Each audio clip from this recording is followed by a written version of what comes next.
Hello, welcome to my first vlog video on my channel. So let me introduce myself. My name is Elly and I live in Portugal off-grid for 13 years now with my partner, Danielle. And I am making this channel to share my natural building house, which is made of clay, straw and sand. That is gonna be my dream house that we are building. We're living off-grid for 13 years and this channel is gonna be a vlog-ish channel. At least that's what I'm gonna start with, see how that goes. Also to share about how to build, how we are building our natural house, our cob house, off-grid living, plants. I also live here with my furry pets, Gofu and Missy. Those are my 2 dogs. And then we have also my 3 cats, and that is Maya, the mommy, and then her 2 kittens who are grown up right now, and that is Louisa and Bugsley. So those are one of the beings who live here in this, also called our beautiful home. That is a little bit of an introduction. This vlog is gonna be how I'm gonna show you how I'm gonna make the cob, how I'm gonna mix the mixture, and I'm also already gonna start with the plant of the week. I'm gonna try to make every week a video and to show how progress is. And yeah, I'm really looking forward to it and I'm excited about it. Today was a busy day. It's already like in the afternoon. It's nice weather. We had a little bit of a heat wave. It's actually a perfect day to film because it's very cloudy. So good timing for my first vlog. And this morning I already went up for the plant of the week. I already collected the second batch and I filmed it and I made, which you're gonna see later on in this video, that I'm gonna talk about the plant, what it does, what is it for, how it looks like and where you can find it. That's what I was busy actually today. This morning with that, I already did some cooking. 3-day meal prep that I already did. So I was the last hours in the kitchen and I made also some food for my doggies, cooked food, the plan. Now I am gonna go and start making some cob. And if you think, what is she talking about? Keep watching. So I changed some clothes. It's gonna get dirty. Not so much. But, you need some, how do you call it? House, quinta house. So that means like in Portuguese, the quinta means actually that's the land where you live. That means a quinta. I don't know how to say it in English. It's not a farm. Maybe it is a farm. Oh yeah, let's say farm. We're not really a farm, but farm clothes, land clothes. So that's what I'm putting. I had to change to do this. So I'm gonna turn the camera and then show you my dream house that we are working on. So here we are. Let me go a little bit further. So this is going to be the door. And the foundation is made with stones. And then after a half meter knee level, this is the cob that we are making. And it's going to be a roundhouse. Going all the way. We decided for a roundhouse because why not? Why not? Yeah, I am in love with it. I am already in love. The house is not ready, but I am already in love with it. So love the stones for the door. This is the material that we are making and you'll see over there. I'm gonna go over here. I'm gonna show you how I make the mixture.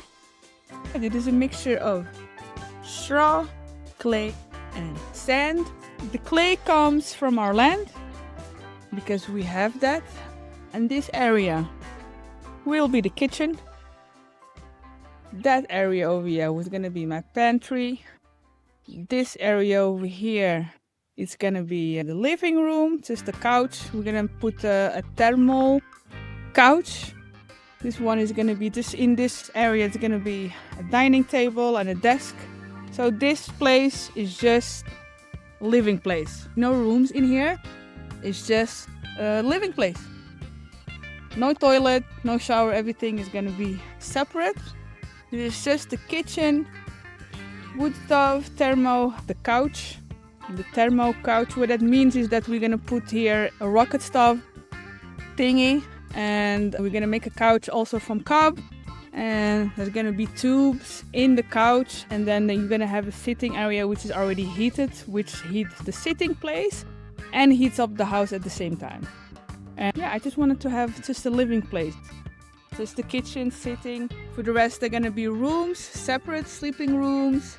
There's gonna be a shower and a toilet. Those kind of things is gonna be there. I don't want it to have it inside the house. And yeah, that's a little bit of what we are trying to do. Cob protects you from the heat, from the cold, from fires, which we have a lot here in this country. And not only that, it's just you can work it, you can do it by hand. And that's like the wonderful thing about making cob house is you can just work on your own pace. You can just take it easy. You can do it in two ways. Or you get like people who can help you in a large group and you make cob. Or when it is me and Danielle, it's just me and my partner. I am definitely learning, making this house, learning to be patient. And yeah, I'm enjoying it to build a house in your own pace. I am gonna make the mixture, which is the sand. The clay is here already in here, soaking in water. And the sand is already ready here. And I'm gonna make it. We make one cob, one batch per day. And when we are, especially in the weekend, Friday, Saturday, and then that's when we're gonna make two. It takes some time. It's a lot of work. It's physical work also, so you have to be careful not to overdo it. So let me go and put my shoes on. Those are my cob shoes. And then I can tell you a little bit more further about, let me tell you further about our journey and our adventure with the cob house. So I'm gonna put my shoes on and get on working. So I'm gonna start with the cob, mixing the cob with my feet, and it's gonna be clay, sand, and straw. And this straw is like this. This is how it looks like. I'm just gonna start mixing the cob and chatting with you guys also at the same time. So how did we came to live off grid? First of all, I didn't know that it exists. I'm a city girl. I lived in a city all of my life. And of course I knew about the countryside, but off-grid living, that didn't. So when I discovered that, and I discovered it at the same time of cob building, like houses, that people are making houses like this, I fell in love. It's like, that's what I want. Because this kind of houses I did grow up with in Morocco. They built with cob houses. Not cob houses. Well, yeah, in a way, yes. Also adobe. So I know how it feels like, and I always loved it as a kid when I was living with my grandparents. And I think it's just the feeling of making it with your own hands, and that I could make it as a female also, that I can make my own walls. You know, when you're building something, you like all to calculate stuff and you need to have really experience.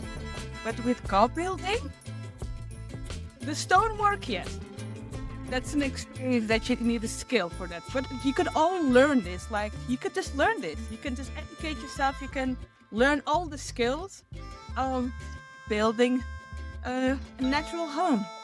It just really gave me an opportunity and the possibility to teach myself to do this.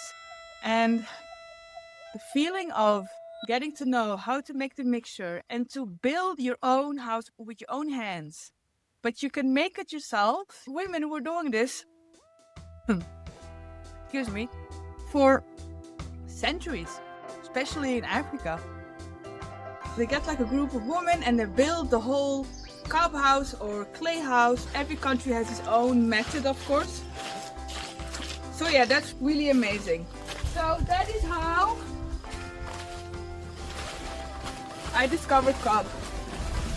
Off-grid living. We took the chance and we went for it. And here we are. We are lucky that we have clay in our land, because it makes it really easier.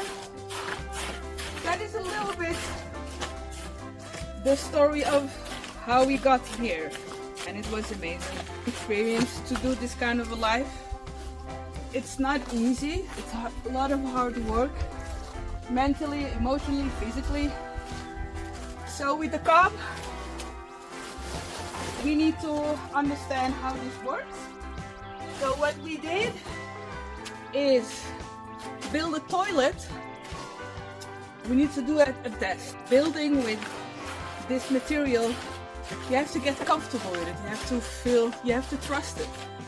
The moment that we build our test building, which is a small building, which was a toilet, so it was just the same material, also with the stones, you will see it.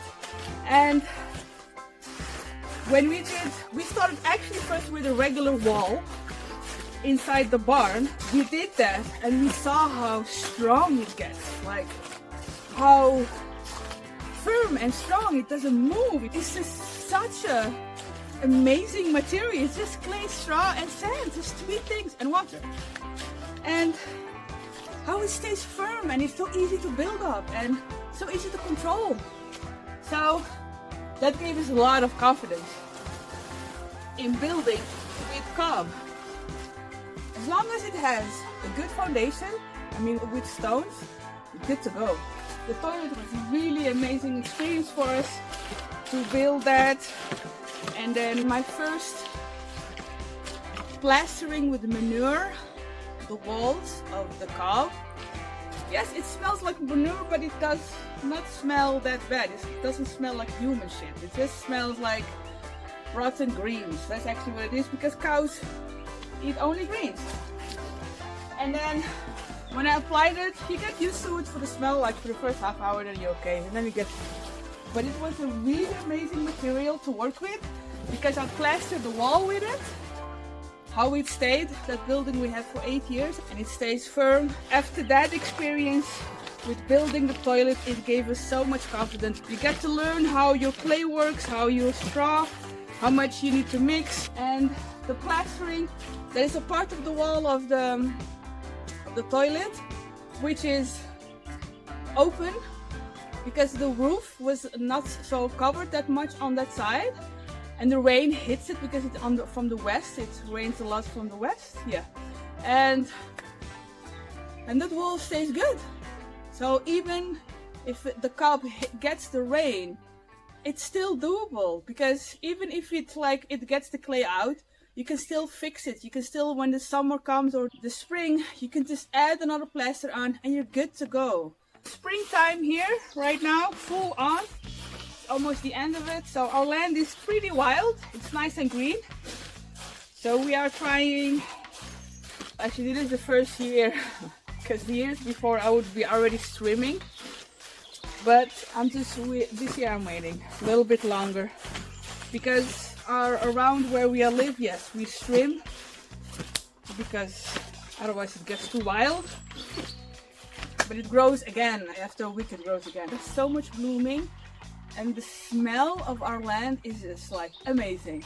It's all the flowers, all the blooms, the pollen, the whole thing. If you cannot take hay or like hay fever, this is not a good place for you to be here. I'm okay with it. I have always a runny nose anyway, so that's not a really big difference. So the land is, we don't plow it, we let it be how it is. We just trim, we clean the land of course, but we don't plow it. The previous owner did clean it and plowed it. We leave everything how it is, especially these wild plants that are around here. There's so much medicinal plants.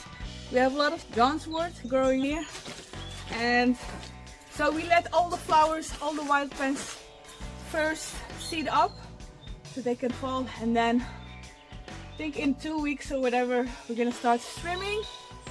We let the land just be how it is, and we don't cut anything except when the trees are dead, then we use it for firewood.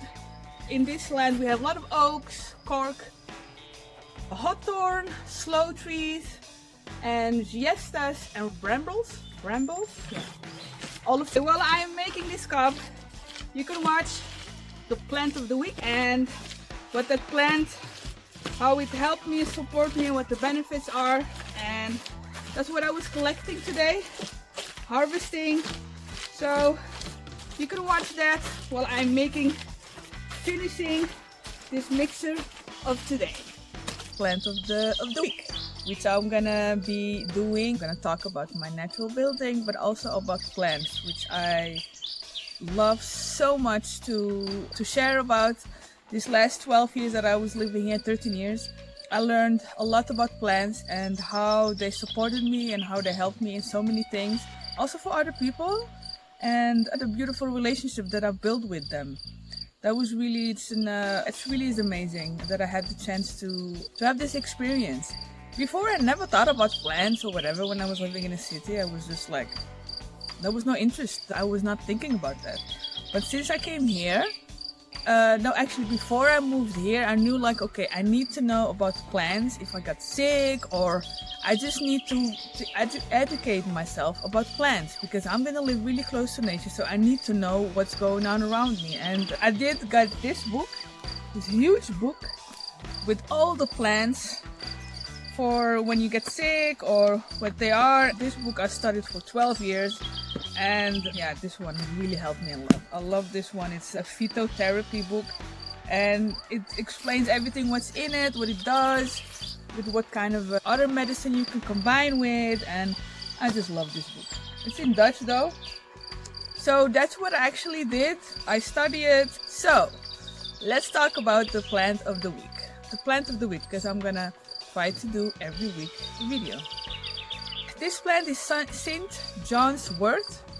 I will put the name of this plant and the Latin name on the description below on the screen.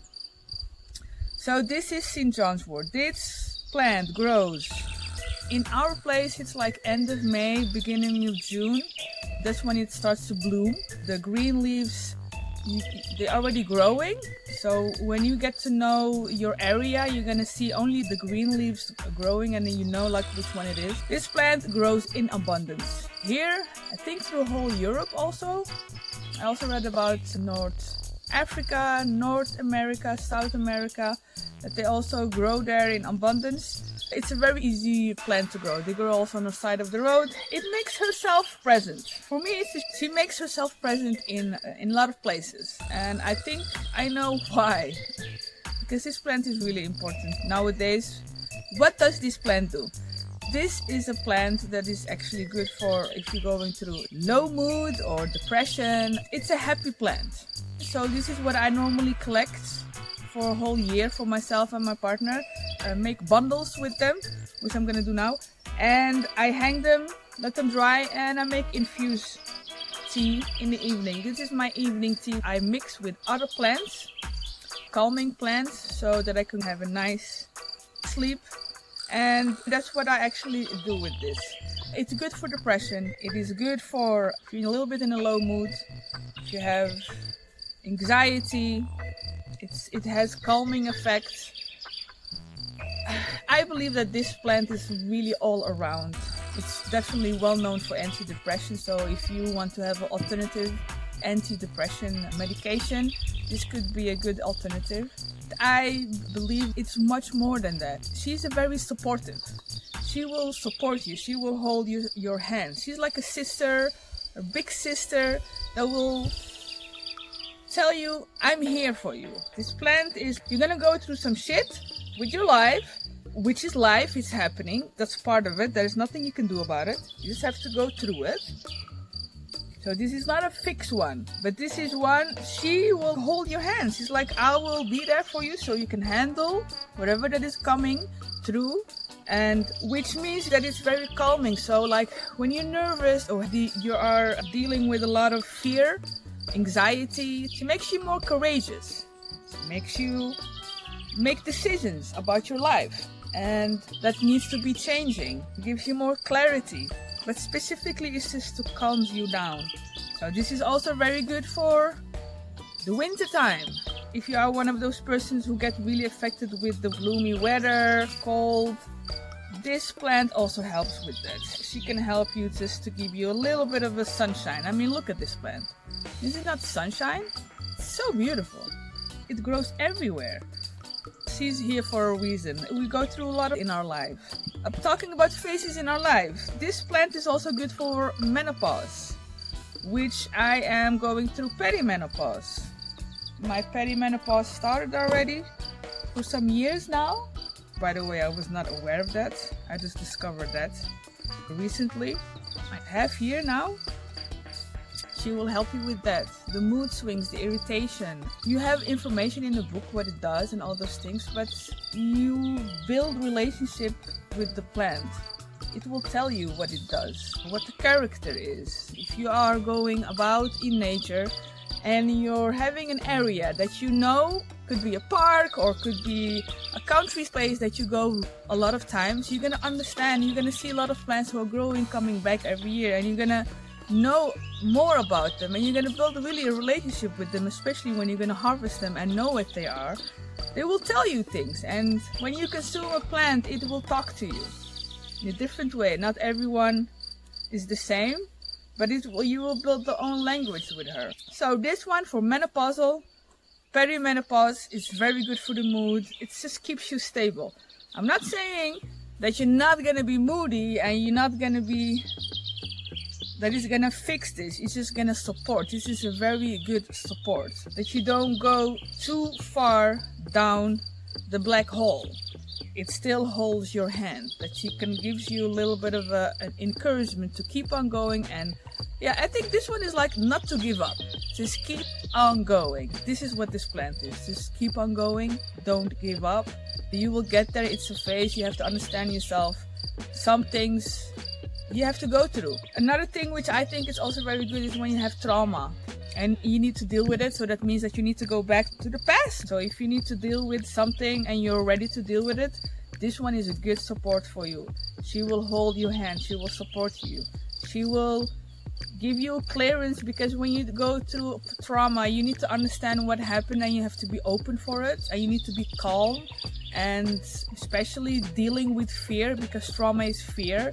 And she supports you about fear. She makes you feel courageous to face your fears. So definitely good for anxiety and fear-based nervousness. This is definitely a good tea.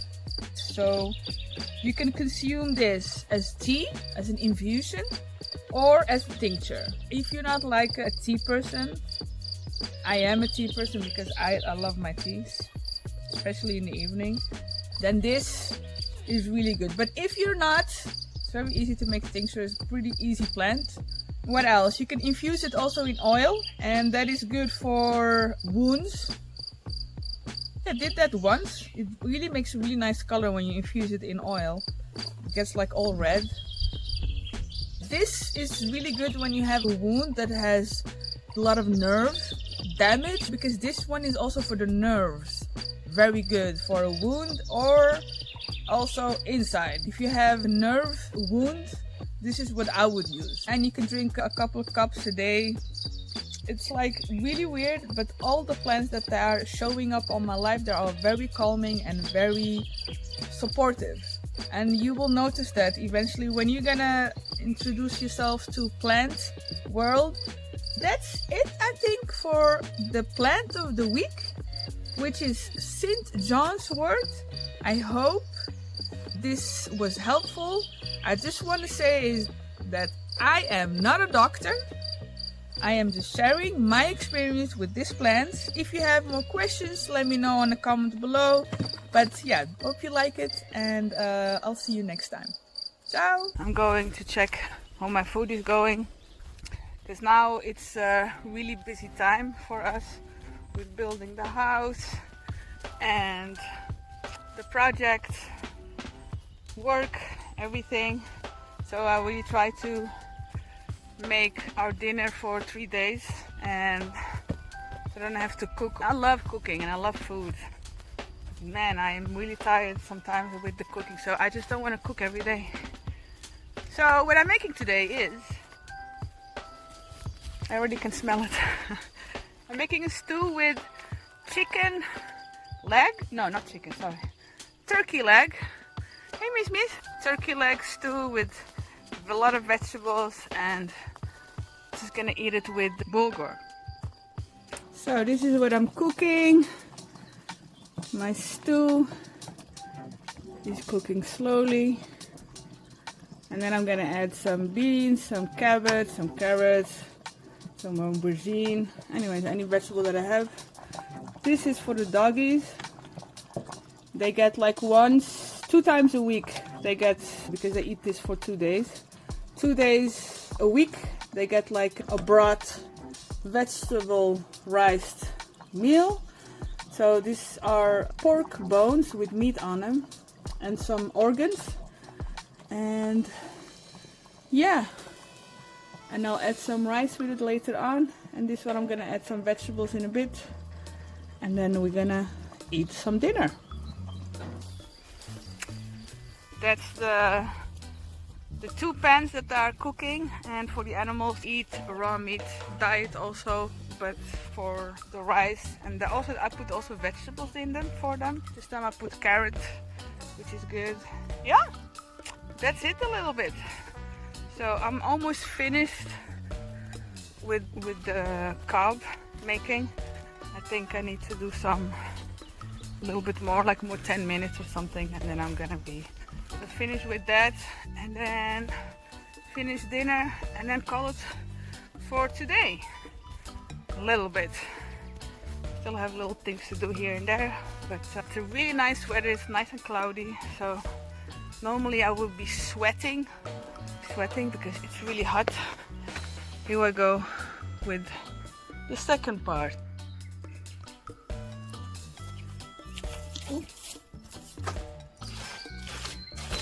All right.